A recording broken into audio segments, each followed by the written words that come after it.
સંબંધ અને વિધેય ચેપ્ટરમાં આગળ વધીએ।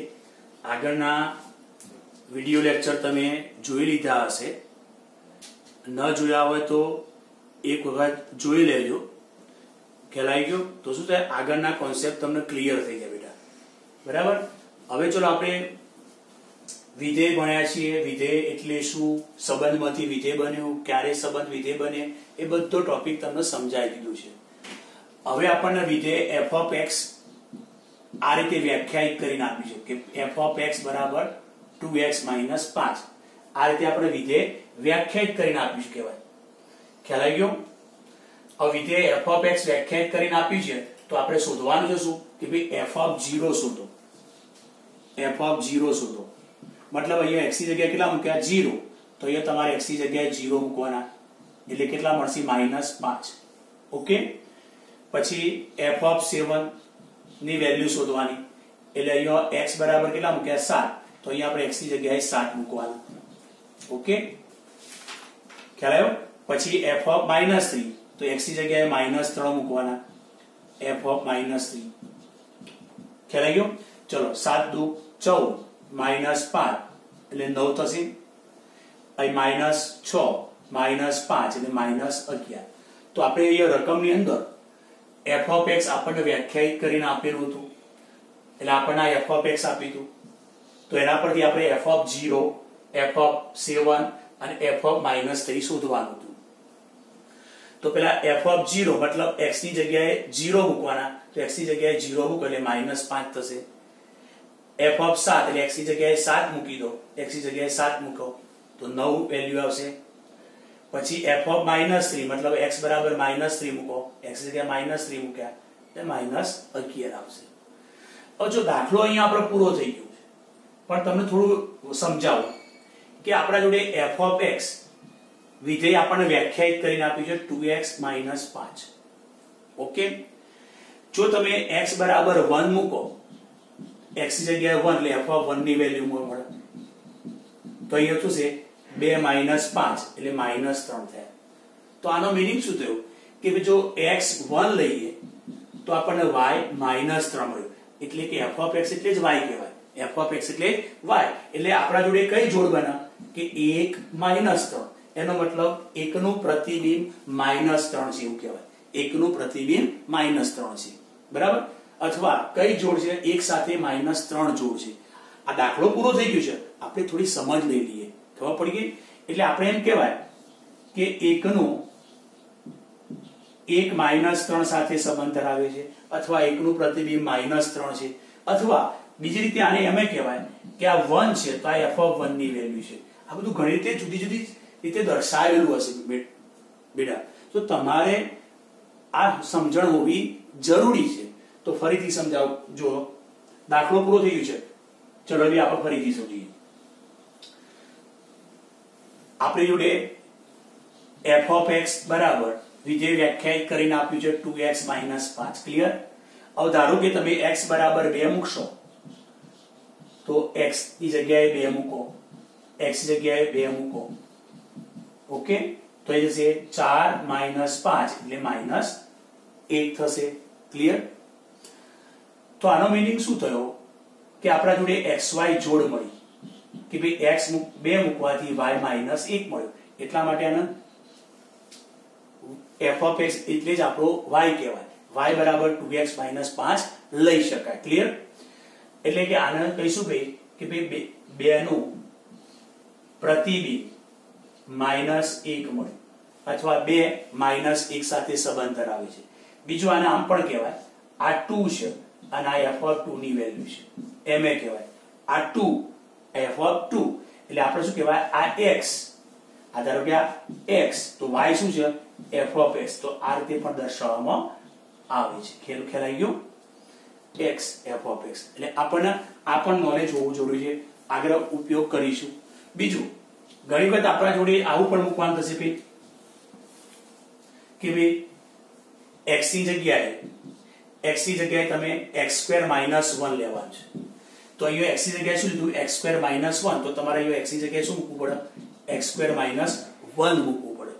અહીં x ની જગ્યાએ શું આવ્યું, તો x² - 1, તો તમારે અહીંયા x ની જગ્યાએ x² - 1, ધારો કે f ઓફ અહીંયા લડ્ડુ મૂકો તો f ઓફ તો શું થશે 2 ગુણ્યા લડ્ડુ -5 એટલે અહીંયા તમે જે મૂકો ધારો કે એક લડ્ડુ મૂક્યો તો અહીં પણ તમારે લડ્ડુ જ મૂકવું પડે એટલે તમે અહીંયા શું મૂકો છો x² - 1 તો અહીં શું મૂકવું પડે x² - 1 ધારો કે અહીં લડ્ડુ મૂકો તો અહીંયા પણ લડ્ડુ મૂકવું પડે અહીંયા t મૂકો તો અહીંયા t મૂકવું પડે બરાબર આ નોલેજ આપણો હોવું જરૂરી છે ચલો હવે દાખલા નંબર 4 લઈએ જો દાખલા નંબર 4 ની અંદર એમાં પણ એક વિધેય આપ્યું છે જેમ અહીંયા f of x વ્યાખ્યાયિત કરીને આપ્યું હતું એમ અહીંયા t of c કરી વ્યાખ્યાયિત આપ્યું છે પણ વિધેય t સ્વરૂપમાં જેમાં વિધેય કયું કહેવાય x સ્વરૂપમાં કહેવાય એમ અહીંયા t બરાબર હા વિધેય t સેલ્સિયસમાં ઉષ્ણતામાન અને ફેરનહીટમાં ઉષ્ણતામાન વચ્ચે રૂપાંતર કરતું સૂત્ર છે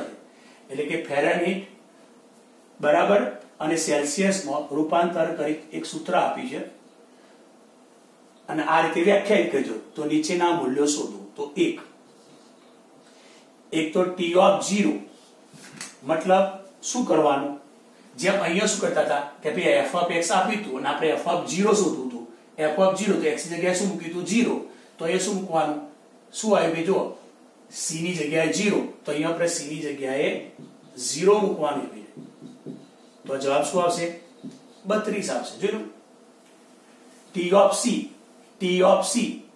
0 એટલે c ની જગ્યાએ 0 મૂકવાનો ચલો 2 t of 28 તો અહીંયા શું આવ્યું t of c ની જગ્યાએ કેટલા આવ્યા 28 માટે c ની જગ્યાએ આપણે 28 મૂકી દો 9 ગુણ્યા 28 ભાગ્યા 5 વત્તા 32 ઓકે તો અહીંયા આપણે જોડે 5 લસા લઈએ 28 ગુણ્યા 9 એટલે આપણા જોડે મળશે 200 ને બરાબર છે આપણી જોડે 9 8 72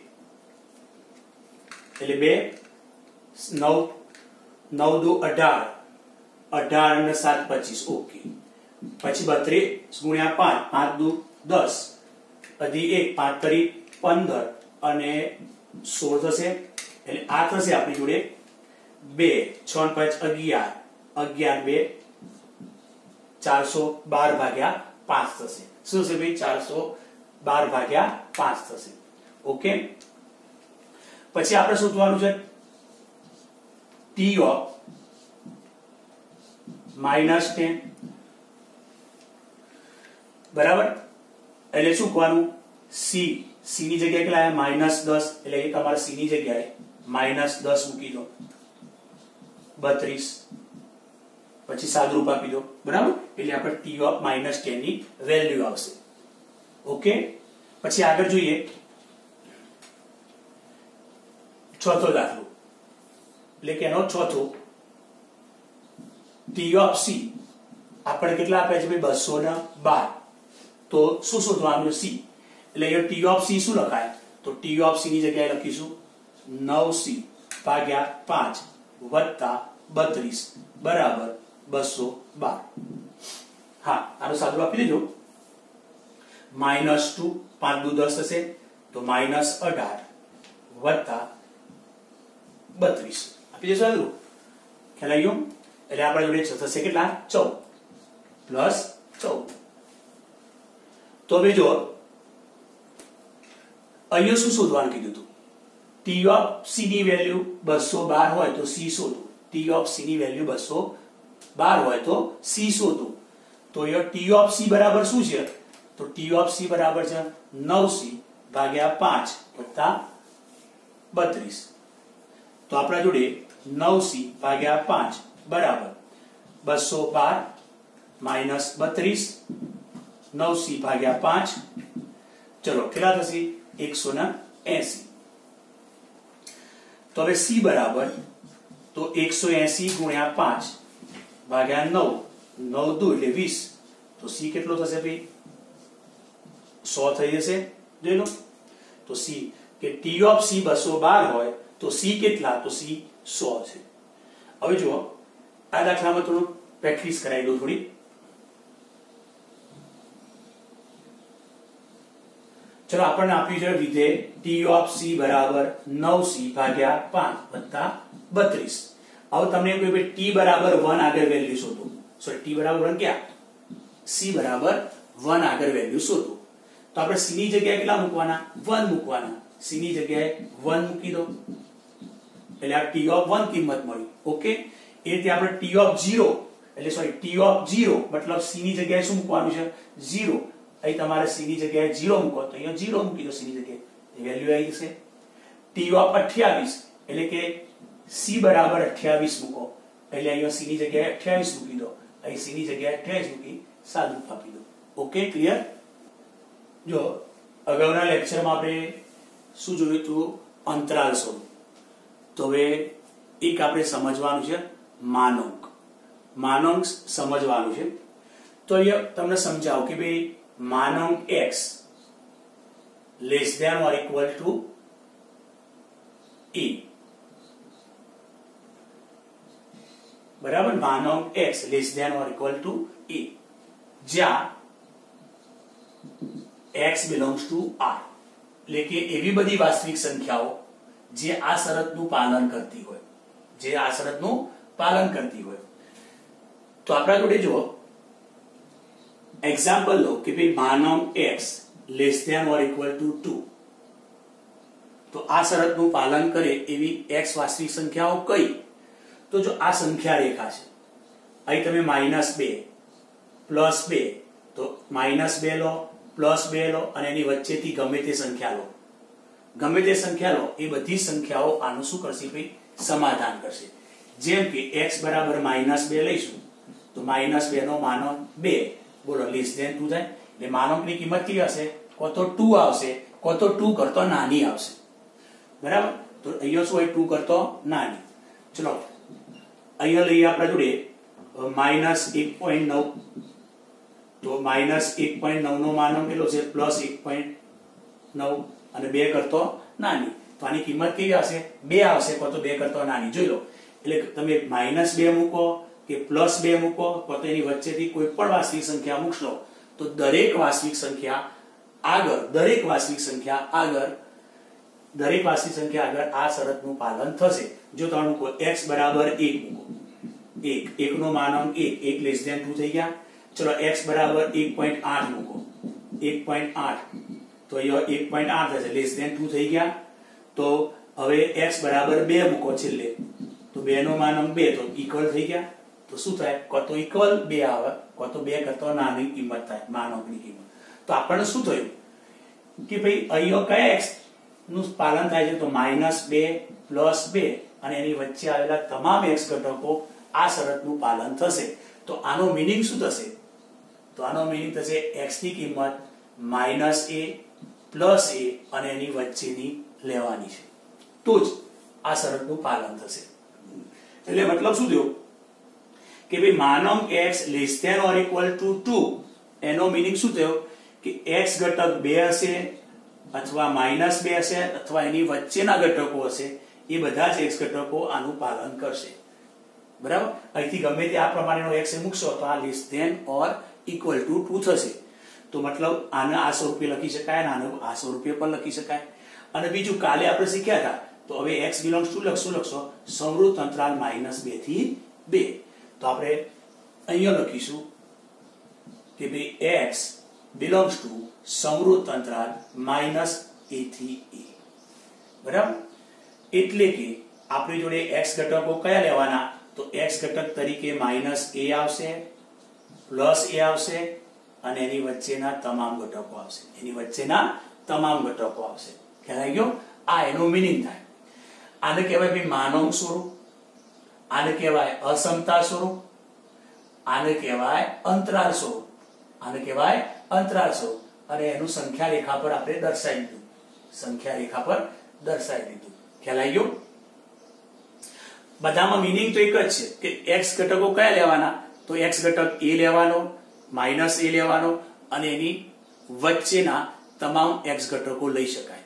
એટલે બધામાં મીનિંગ તો એક જ છે, ખાલી દર્શાવવાની સ્વરૂપ અલગ અલગ છે કે ભાઈ માનો આ અસમતા સ્વરૂપે દર્શાવો, અંતરાલ સ્વરૂપે, બધા વસ્તુ એક જ છે. જેમ કે અહીંયા આપણે એમ કહીએ કે ભાઈ આનો અર્થ શું થાય, તો આનું વંચાય કહેવાય સંવૃત અંતરાલ -2 થી 2. એનો મતલબ x ઘટકો કયા લેવાના કે -2 2 અને એની વચ્ચેના, તો અહીંયા પણ x ઘટકો એ લેવાય, અહીંયા પણ x ઘટકો એ જ લેવાય. ચલો હવે આપણે જોઈએ, ધારો કે આપણે એમ કર્યું કે માનાંક x less than a, equal શું કર્યું, ખાલી ચેન્જ શું કર્યું, અહીં ઇક્વલ નિશાની કાઢી નાખી.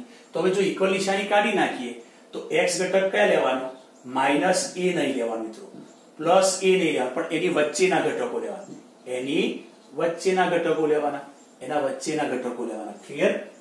એટલે કે x belongs to વિવૃત અંતરાલ માઈનસ a થી a, x belongs to વિવૃત અંતરાલ માઈનસ a થી a. ક્લિયર? એટલે કે સંખ્યા રેખા પર દર્શાવીએ આપણે તો શું કહેવાય ભાઈ, માઈનસ a નહીં, પ્લસ a નહીં, અને એની વચ્ચેની તમામ વાસ્તવિક સંખ્યાઓ x તરીકે લઈશું. ક્લિયર? ચલો હવે આગળ લઈએ ત્રીજો, કે ભાઈ માનાંક x greater than or equal to a. તો આનો અર્થ શું થશે, તો આનો મીનિંગ લેવાનો છે કે ભાઈ x less than or equal to minus a અથવા x greater than or equal to a. Okay?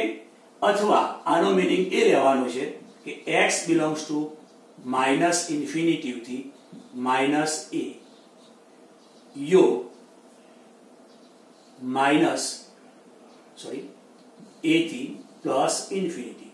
એટલે સંખ્યા રેખા પર શું બતાવીશું કે ભાઈ માઇનસ a પ્લસ a, તો માઇનસ a લેવાના, એના કરતા નાની સંખ્યાઓ લેવાની, પ્લસ a લેવાના અને એના કરતા મોટી સંખ્યા. ટૂંકમાં આ સંખ્યા રેખા પર વચ્ચેની સંખ્યાઓ આવશે નહીં. ચલો આને બરાબર સમજી લઈએ આપણે. ધારો કે આપણને એમ કહ્યું છે કે ભાઈ માનાંક x greater than or equal to 2. તો આનો મીનિંગ, તો અહીંયા કયા x મૂકીશું કે જે આ શરતનું પાલન કરશે, અહીંયા કયા x મૂકીશું તો શરતનું પાલન કરશે. તો એમ કહે છે કે તમે આ સંખ્યા રેખા જે ખરી એમાં -2 +2, તો -2 હોય અને એના કરતા નાની સંખ્યાઓ x તરીકે અહીંયા મૂકો, કે આ બાજુની 2 અને 2 થી મોટી સંખ્યાઓ મૂકશો, ટૂંકમાં વચ્ચેના આંકડાઓ ન મૂકો, તો આ આંકડાઓ અને આ આંકડાઓ આ શરતનું પાલન કરશે. જેમ કે ધારો કે x બરાબર -3 લઈ લો, અહીંયા -3 આ બાજુ આવનાર, એ -3 આવશે.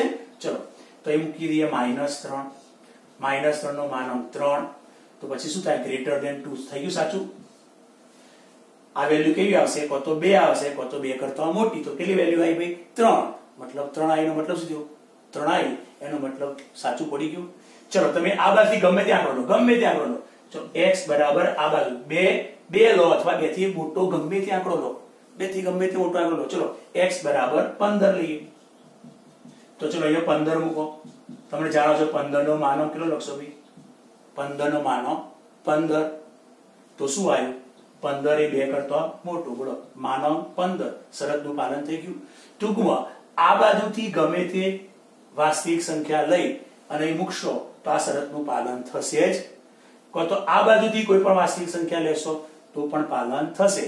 પણ જો વચ્ચેથી કોઈ સંખ્યા લીધી, ધારો કે વચ્ચેથી કોઈ સંખ્યા લો મિત્રો, આની વચ્ચે કઈ આંકડો હશે, 1, તો ચલો x બરાબર 1 લઈએ, x ની જગ્યાએ 1 મૂકો, 1 નો માનાંક 1. બોલો, 1 ગ્રેટર ધેન 2 સાચું કહેવાય? ના. તો x બરાબર 1 મૂકવાથી 1 ગ્રેટર ધેન 2 થઈ ગયું, માટે સત્ય નથી. માટે x બરાબર 1 સમાધાન કરતું નથી. એટલે 2 અને -2 ની વચ્ચેથી કોઈ સંખ્યા લઈશું અને એ સંખ્યા અહીંયા મૂકીશું તો એ બધા જ આંકડાઓ આનું પાલન કરશે નહીં. તો આનો મીનિંગ શું થાય કે કયા x આંકડાઓ લેવાના, તો -2 અને એનાથી નાના આંકડાઓ અને 2 થી મોટા આંકડાઓ. હવે અહીંયા શું થયું કે ભાઈ 2 થી મોટી તમામ સંખ્યાઓ, બરાબર, કેટલા સુધી, અનંત સુધી. અનંત સુધી એટલે ઇન્ફિનિટી સુધી. શું કહેવાય, ઇન્ફિનિટી. અને આ બાજુ -2 થી નાની સંખ્યાઓ અનંત સુધી, અનંત સુધી, એટલે આ બાજુ આવશે -ઇન્ફિનિટી. આ બાજુ તો અનંત સુધી +ઇન્ફિનિટી લખાય. અને આમ જઈએ તો ઋણ સંખ્યાઓ આવો, આ બાજુ જઈએ તો શું આવે ભાઈ, ઋણ સંખ્યાઓ. તો આપણા આ બાજુ લઈ જઈએ તો માઈનસ સંખ્યાઓ આવી, પણ અનંત સુધી એટલે -ઇન્ફિનિટી લખાય. એટલે આપણે આનું શું લખી શકીએ કે ભાઈ -ઇન્ફિનિટી થી -2 યો 2 થી ઇન્ફિનિટી.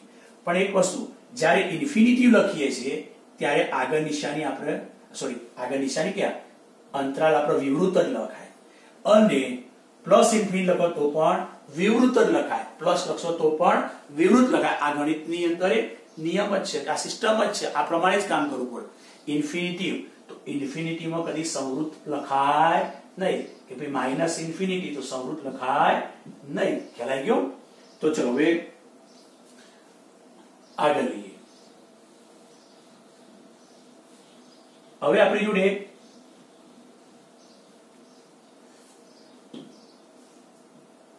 ચોથો કે ભાઈ માનમ x ગ્રેટર ધેન a આ બંનેમાં ફરક શું છે અહીંયા ઇક્વલ નિશાની છે અને અહીંયા ઇક્વલ નિશાની નથી તો આનો મીનિંગ શું લખશો x less than minus a અથવા x કયા લેવાના greater than a x belongs to r આને એમ કહેવાય કે x belongs to minus infinity થી માઈનસ a વિવૃત યોગ a થી ઇન્ફિનિટી વિવૃત એટલે કે સંખ્યા રેખામાં શું થાય કે ભાઈ માઈનસ a નથી લેવાનું પછી પ્લસ a નથી લેવાનું બરાબર અને એના કરતા નાની સંખ્યાઓ લેવાની છે એટલે માઈનસ ઇન્ફિનિટી સુધી અને આના કરતા મોટી સંખ્યાઓ પ્લસ ઇન્ફિનિટી આ વસ્તુ થાય છે તો આ માનાંક સ્વરૂપ એમાંથી આ લખ્યું અસમતા સ્વરૂપ અને એમાંથી લખ્યું અંતરાલ સ્વરૂપ લખ્યું આનો ત્રણેયનો મીનિંગ એક જ છે ખાલી દર્શાવવાની રીત છે તો થોડી આપણે એક્ઝામ્પલ પ્રેક્ટિસ કરીશું ત્યારે તમને થોડી ખ્યાલ આવશે ચલો હવે આપણે પ્રેક્ટિસ કરીએ થોડી ચલો પ્રેક્ટિસ કરીએ પ્રેક્ટિસ કરવા માટે આપણે લઈશું પહેલા ઉદાહરણ ચલો કે ભાઈ માનંક x less than or equal to 3 તો આનો મીનિંગ શું કરવાનો કે ભાઈ x ઘટક 3 અથવા -3 અથવા એની વચ્ચેના ઘટકો લઈશું તો જ આનું પાલન થશે તો જ આ શરતનું પાલન થશે અને આનો અર્થ શું થાય કે ભાઈ x belongs to સંવૃત અંતરાલ -3 થી 3 એટલે કે આનો મતલબ શું થાય કે x ઘટક કયા -3 +3 લેવાનો અને એની વચ્ચેના ઘટકો લેવાના આને કહેવાય માનંક સ્વરૂપ અસમતા સ્વરૂપ અંતરાલ સ્વરૂપ ત્રણે 1 2 અને 3 ત્રણેયમાં મીનિંગ તો શું 3 લેવાનો -3 લેવાનો અને એની વચ્ચેના તમામ ઘટકો લેવાના અને એ જ ઘટકો આ બધાનું પાલન કરશે ઓકે આનો મીનિંગ હવે થોડો ચેન્જ લે કારણ કે અહીંયા ઇક્વલ નિશાની કાઢી નાખી તો અહીં ઇક્વલ જતું રહેશે ઇક્વલ જતું રહેશે એનો મતલબ -3 જતા રહ્યા +3 જતા રહ્યા પણ એની વચ્ચેની તમામ સંખ્યાઓ લેવાની છે એટલે અહીંયા આવી જશે આપણા જોડે વિવૃત અંતરાલ શું આવશે વિવૃત અંતરાલ ક્લિયર થઈ ગયો પોઈન્ટ ચલો હવે અહીંયા જ વસ્તુ કહી ભાઈ માનંક x less than or equal to તો ઇક્વલ સંવૃત થઈ જાય અહીં કાટું ટકું આ બંને લેવાના થઈ જાય ઓકે પણ હવે ઉલટાઈ દઈએ કે ભાઈ આની જગ્યાએ આપણે આમ લેવાનું થયું તો શું થશે તો આપણે શું કરીશું કે ભાઈ x ઘટક કયા લેવાના તો હવે x ઘટકો તમારે -3 +3 એટલે જો માનંક x less than or equal to 3 તો x ઘટકો કયા લેવાના આ લેવાના અને greater than or equal to 3 એટલે x ઘટકો કયા લેવાના આ બાજુના અને આ બાજુના લેવાના પણ ઇક્વલ 3 છે એટલે -3 આવશે +3 આવશે ટૂંકમાં વચ્ચેના ઘટકો લેવાના નહીં આવું મીનિંગ છે એટલે આપણે શું લખીશું x ઘટકો કેવા તો x ઘટકો -3 એના કરતા નાના અથવા કેવા હશે x ઘટકો 3 અને 3 કરતા મોટા એટલે આનું શું કહેવાય કે ભાઈ x ઘટકો કેવા તો -3 તો ખરો અને એનાથી નાના ઘટકો એટલે છેક અનંત સુધી એટલે શું લખશો -ઇન્ફિનિટી -3 પછી શું આવશે યોગ કયા ઘટકો લેવાના 3 થી ઇન્ફિનિટી આ ઘટકો લેવાના ક્લિયર ચલો પછી જો તમારે ઇક્વલ 3 કાઢી નાખ્યા ઇક્વલ 3 તો અહીંથી ઇક્વલ જતું રહેશે તો -3 ઇક્વલ નથી લેવાના એટલે વિવૃત થઈ જશે 3 ઇક્વલ આ પણ વિવૃત થશે એટલે ટૂંકમાં -3 નહીં +3 નહીં આ ઘટકો લેવાના આ ઘટકો વચ્ચેના ઘટકો લેવાના નથી ચલો હવે ચલો હું આ પ્રમાણે કામ કરું છું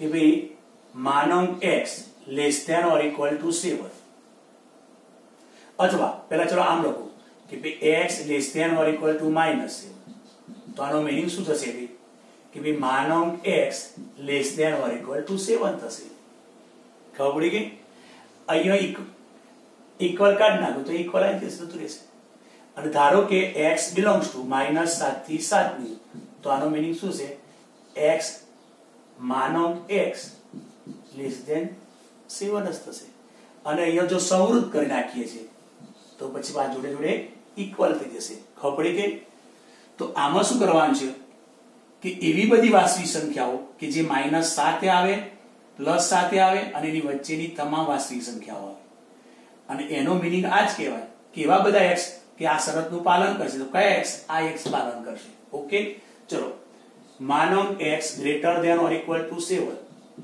તો આનો મીનિંગ શું થશે કે ભાઈ -7 +7 આ ઇક્વલ નિશાની છે એટલે -7 ને +7 લેવાના પણ વચ્ચેના આંકડાઓ આનું સમાધાન નહીં કરે ખ્યાલ આવ્યો આ બંનેમાં તફાવત શું છે અહીં લેસ ધેન 7 છે એટલે વચ્ચેના આંકડાઓ લેવાના આમાં વચ્ચેના આંકડાઓ આવશે નહીં તો કયા x આવશે 7 અને 7 કરતા મોટા આ બાજુના ઇન્ફિનિટી સુધી અને બીજા -7 અને એના કરતા નાના આ બાજુ એટલે આપણે શું લખીએ છીએ x belongs to -7 યો 7 થી ઇન્ફિનિટી આમ લઈએ છીએ ક્લિયર ખબર પડી ગઈ તો ચલો હું એક છેલ્લું હવે તમારો કોન્સેપ્ટ ક્લિયર થઈ ગયો હશે તમારા હવે તમને કોન્સેપ્ટ ક્લિયર થઈ ગયો હશે બરાબર તો મારા જોડે આવું લખેલું હોય x less than or equal to -3 અથવા x greater than or equal to 3 તો આનો મીનિંગ શું થાય તો આનો મીનિંગ થાય x ઘટક કયા લેવાના તો -3 લેવાનો કારણ કે ઇક્વલ